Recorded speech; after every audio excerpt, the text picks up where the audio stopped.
नमस्कार दोस्तों, आपका स्वागत है। कैसे हैं आप? आई होप आप सब अच्छे होंगे और आपका स्वागत है चमत्कारिक उपाय में। दोस्तों, अगर हर सुबह आपको ये संकेत मिलते हैं तो आप समझ लें कि आपके घर में ईश्वर का वास हो चुका है। वह क्या है संकेत? आज हम इसी पर बात करेंगे। भगवान को खुश करने के लिए लोग बहुत सारी पूजा पाठ और व्रत करते हैं। भगवान के आगे सुबह शाम दीपक जलाने से लेकर भोग भी लगाते हैं ताकि भगवान की कृपा उन पर बनी रहे और उन्हें जीवन में किसी भी तरह की समस्या का सामना ना करना पड़े। यह तो हम सभी जानते हैं कि भगवान की पूजा और अर्चना करने से वह हमसे प्रसन्न होते हैं, पर क्या आप जानते हैं कि वह हमें इस बात का संकेत भी देते हैं? आइए जानते हैं इन संकेतों के बारे में जो आपको ये बताएंगे कि भगवान की विशेष कृपा आप पर है। दोस्तों, जब आप पूजा पाठ करते हैं तो ईश्वर का वास आपके घर में होता ही है, चाहे वो प्रत्यक्ष रूप से हो या फिर अप्रत्यक्ष रूप से। वो वो जब घर में वास करते हैं तो आपको महसूस हो ही जाता है। कई बार आप उन्हें देख भी नहीं पाते होंगे। कई बार ऐसा होता है कि भगवान तो आपके घर में वास करते हैं लेकिन आपकी कुछ गलतियों से लौट जाते हैं, आपके कुछ कर्मों से वो लौट जाते हैं। क्योंकि उस समय अक्सर लोग यह गलती करते हैं कि वो कभी पूजा पाठ करते हैं और फिर कभी छोड़ देते हैं। फिर कुछ दिन बाद पूजा पाठ करने लगते हैं, उसे छोड़ देते हैं। तो ये सब सही नहीं होता। इस पर चले जाते हैं और यह आपको कभी नहीं करना चाहिए। बहुत से लोग ऐसे भी होते हैं जिनके घर में ईश्वर तो वास करते हैं लेकिन उन्हें स्वयं इस बात का पता नहीं होता और वो स्वयं उनका अपमान करके उन्हें वापस भेज देते हैं, ये कहकर कि मैं ईश्वर की पूजा रोज करता हूँ लेकिन तब भी ईश्वर मुझे क्यों नहीं दिखते। तो आपके इन कृत्य से आपके ईश्वर आपसे रूठ जाते हैं। तो इसलिए आपको आज हम वो संकेत इन वीडियो में विस्तार से बताएंगे जिससे आप स्वयं जान पाएंगे कि ईश्वर आपके घर में आ चुके हैं। तो आइए जानते हैं इन संकेतों के बारे में। जब आप सो रहे होते हैं और ब्रह्म मुहूर्त में उठ जाते हैं, हर रोज आपकी नींद इसी समय खुलती है। साथ ही यदि ब्रह्म मुहूर्त में ही कोई ऐसा सपना दिखाई देता है जैसा कि मंदिर में आप पूजा कर रहे हैं, मंत्रों का जाप कर रहे हैं, तो ब्रह्म मुहूर्त में देखे गए ऐसे सपने भी इस बात का संकेत देते हैं कि आप ईश्वर आपके साथ हैं। यदि आपको ब्रह्म मुहूर्त में ही शंख की आवाज़ सुनाई देती है, मंत्रों की आवाज़ सुनाई देती है, घंटियों की आवाज़ या कोई नाम जैसे कि कोई आपसे राम राम कह रहा है, ऐसी आवाज़ अगर आपको सुनाई देती है तो ये दूसरा संकेत होता है जिससे ये पता चलता है कि भगवान आपके घर में आ गए हैं। जब भी आप सुबह सुबह नहा धोकर तैयार होते हैं तब आपको एक अलग सी सुगंध आती है। ये एक अजीब सी सुगंध होती है जो आपके घर में किसी को नहीं आती, केवल आपको महसूस होती है। ये न तो किसी इत्र की सुगंध होती है, न ही किसी अन्य अगरबत्ती की या न अन्य किसी चीज़ की। बस आपको ये अजीब सी महक आती है। ये सुगंध आपके मंदिर घर में से आती है। अब वो घर में जिस जगह होगा वहीं आपको यह महक आती है और जितना आप अपने घर में मंदिर के पास जाते हैं उतनी ही आपको महक ज़्यादा आती है। दोस्तों, यह महक देवी देवताओं की होती है जिससे आपको पता चलता है कि ईश्वर आपके घर में वास कर चुके हैं। अब वो नेगेटिविटी एनर्जी होती है, जब इनका घर में आगमन होता है तो आपको घर में भीतर दुर्गंध आने लगती है, लेकिन जब ईश्वर का वास होता है तो आपको सकारात्मक ऊर्जा का प्रवेश होता है, तो आपको सुगंध आने लगती है। ये महक बहुत ही अच्छी होती है, प्यारी सी होती है दोस्तों, मीठी सी होती है, जो आपका मन पूरी तरह मोह लेती है।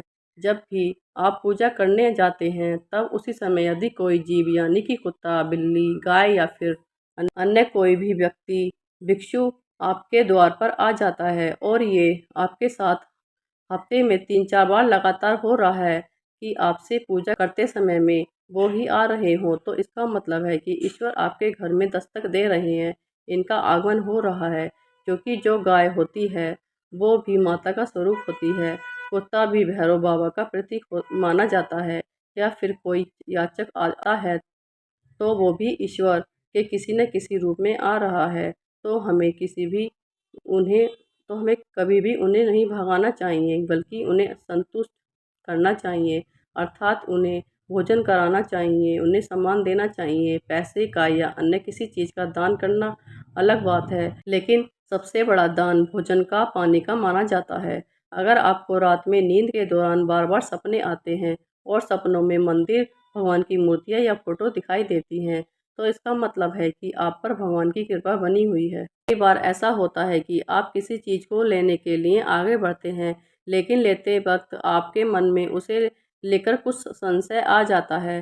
सब कुछ ठीक होने के बाद भी कुछ ऐसा होता है कि हमें उस फैसले को लेने से मन रोकता है। इसका मतलब यह माना जाता है कि आपके साथ किसी देवी शक्ति का आशीर्वाद है। जिन लोगों पर भगवान की कृपा होती है, वे अमीर हो या गरीब, उन्हें हर जगह सम्मान मिलता है। अगर किसी को कम मेहनत करने पर भी सफलता हासिल होती है, तो यह भगवान की ही कृपा की निशानी है। भगवान उन्हें हर परेशानी से बचा लेते हैं। जिन लोगों से भगवान खुश हो रहते हैं, वे हर परिस्थिति में खुश रहते हैं। उनके जीवन में भले ही कितने दुख क्यों न हो, वे हमेशा खुश ही रहते हैं। उन्हें कभी भी किसी की परेशानी से डर नहीं लगता है। वह हर मुसीबत को आसानी से पार कर लेते हैं। उल्लू दिखना है शुभ। हिंदू धर्म में उल्लू का काफ़ी अहम दर्जा दिया गया है। उल्लू को माता लक्ष्मी का वाहन माना जाता है। लिहाजा यदि आपको कहीं उल्लू दिखाई दे, तो यह एक बेहद ही शुभ संकेत माना जाता है। किसी जगह अचानक उल्लू दिख जाए तो समझ लीजिए कि जल्द ही माँ लक्ष्मी आपके घर में पधारने आ रही हैं। खान पान में आने लगता है बदलाव। माँ लक्ष्मी जिस घर में भी जाती हैं, उस घर में लोगों के खान-पान की आदतें बदलने लगती हैं। कहा जाता है कि ऐसे घरों में लोगों को भूख कम लगती है। खास बात यह है कि ऐसे लोगों को कम खाना भी पर्याप्त लगने लगता है। इसके अलावा ऐसे घरों में लोग नशा, मांसाहार से भी दूरी बनाने लगते हैं। धन की देवी माँ लक्ष्मी को साफ-सफाई बहुत पसंद है। जिन घरों में साफ-सफाई होती है, माता लक्ष्मी उसी घर में वास करती हैं। इसके अलावा माँ लक्ष्मी को सफाई में इस्तेमाल की जाने वाली झाड़ू भी बहुत प्रिय होती है। कहा जाता है कि सुबह के समय यदि कहीं जाते हुए यदि आपको कोई घर के बाहर झाड़ू लगता दिख जाए, तो यह बहुत ही शुभ संकेत होता है। शंख की आवाज़ देती है शुभ संकेत। हिंदू धर्म में शंख को एक अहम स्थान दिया गया है। इतना ही नहीं, शंख की आवाज़ भी काफ़ी शुभ मानी जाती है। इसीलिए किसी भी शुभ अवसर पर होने वाली पूजा पाठ में शंख बजाया जाता है। यदि सुबह उठने के बाद आपको शंख की आवाज़ सुनाई दे, तो यह भी शुभ संकेत होते हैं। माना जाता है कि सुबह उठने के बाद शंख की आवाज़ सुनाई देना आपके घर में माँ लक्ष्मी की आगमन का संकेत देते हैं। यदि आपको लगातार 3 दिनों तक घर से निकलते समय नीलकंठ पक्षी दिखाई दे, तो ये समझ जाइए कि भगवान ने आपकी सुन ली है। आपकी जल्द ही कोई बड़ी मनोकामना पूरी होने वाली है। नीलकंठ पक्षी का दिखना महादेव की कृपा होने का इशारा होता है। यदि आपके घर में सामने अक्सर सफ़ेद गाय आने लगे या किसी भी सफ़ेद गाय आपके घर के सामने आकर अपने बछड़े को दूध पिलाए, तो यह देवी देवताओं की आप पर कृपा होने का साफ इशारा है। यह बताता है कि आपकी पूजा अर्चना सफल हो रही है और आपके जीवन की सारी समस्याएं दूर होने वाली हैं। भगवान आपके सारे कष्ट और बुरे दिन खत्म होने करने वाले हैं।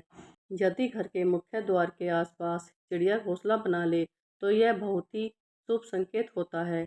यह इस बात का प्रमाण है कि आपकी पूजा सफल हो गई है। चिड़िया और उनके बच्चों को गलती से भी न सताएं, बल्कि उनके लिए दाना पानी रखें। यदि पूजा करते समय आप इतने भावपूर्ण हो जाए कि आपकी आंखों से आंसू निकलने लगे, तो इस बात का संकेत है कि ईश्वर ने आपके मन की पुकार सुन ली है। आप सुबह पूजा करने के बाद घर से बाहर जाएं, तो आपको बंदरों का झुंड दिखाई जाए, तो यह भी बताता है कि आपकी पूजा सिद्ध होने वाली है। आप पर भगवान मेहरबान है। कोशिश करें कि उन बंदरों को भोजन दें। यदि आपके घर में बिना किसी अगरबत्ती, रूम स्प्रे या आर्टिफिशियल फ्रेश फ्रेगरेंस के इस्तेमाल के भी घर में खुशबू और ताजगी महसूस हो, तो यह समझ ले कि आप पर ईश्वर की कृपा है। साथ ही आपके दिन फिरने वाले हैं। पूजा के दौरान घर के किसी अतिथि का आना भी भगवान की कृपा का संकेत है। यदि अतिथि आपको कोई तोहफा भी लेकर आए, तो यह साफ इशारा है कि भगवान ने आपकी पूजा स्वीकार कर ली है। यदि पूजा के समय जलाए हुए दीपक की लो अचानक से तेजी से जलने लगे, तो समझ जाइए कि आपकी पूजा सिद्ध होने वाली है और ईश्वर की कृपा से आपके दुख सारे खत्म होने वाले हैं। अगर अक्सर आपकी नींद सुबह 3 बजे से साढ़े 5 बजे के बीच यानी कि ब्रह्म मुहूर्त में खुले तो यह भी ईश्वर का संकेत है कि भगवान आपकी शक्ति से प्रसन्न है। अचानक से बार-बार रात में 3 बजे के बाद खुलती है तो इसे मामूली बात न समझें। ये संकेत बहुत ही शुभ माना जाता है। ऐसा माना जाता है कि रात के 3 बजे के बाद देवी-देवताओं की शक्तियाँ जागृत हो जाती हैं, जो कि आपको बहुत कुछ कहना चाहती हैं। ऐसे में आपका बार-बार 3 बजे के बाद उठना कामयाब होने का संकेत है। वहीं रात के 3 बजे के बाद देवी-देवताओं का माँगा हुआ वरदान कभी खाली नहीं जाता है। ईश्वर आपकी प्रार्थना अवश्य सुनते हैं। अच्छी-गलत के बीच का अंतर की क्षमता जिन लोगों के पास है, उन पर इनके इष्टदेव का आशीर्वाद होता है। भगवान के दर्शन सपने में करने के वाले लोगों पर भी देवी-देवताओं की कृपा होती है, वरना परमेश्वर को देख पाना ये हर किसी में संभव नहीं होता। जिस व्यक्ति का क्रोध पर वश है, जिसका मन शांत रहता है और जो हर परिस्थिति में सामान्य रहकर निपटना जानता है, ऐसे लोगों पर ईश्वर का हाथ होता है। तभी ये संभव हो पाता है। भगवान हमें अपने वास्तविक रूप में दिखाई नहीं देते हैं, लेकिन कुछ लोग ऐसे भी होते हैं जिनको भगवान के तुल्य माना जाता है। इनमें माता-पिता, गुरु या ब्राह्मण हैं। इनमें से कभी कोई भी व्यक्ति पूजा के दौरान आपके घर में प्रवेश करता है, तो यह बहुत शुभ माना जाता है। आपको उन्हें घर में खाली हाथ नहीं लौटाना चाहिए। पूजा के दौरान अगर भगवान की मूर्ति या प्रतिमा में कोई फूल या माला आपके पास गिर जाए, तो यह बहुत ही शुभ संकेत होता है। इससे पता चलता है कि भगवान की कृपा आप पर बनी हुई है और आपकी मनोकामना जल्द ही पूरी होने वाली है। वीडियो को लाइक नहीं किया है तो वीडियो को एक लाइक करें। अगर आपको मेरी वीडियो अच्छी लगे तो वीडियो को लाइक और चैनल को सब्सक्राइब करना ना भूलें। अगर आपको वीडियो से संबंधित कोई भी प्रश्न है या कमेंट करना चाहते हैं तो आप कमेंट बॉक्स में कमेंट कर सकते हैं।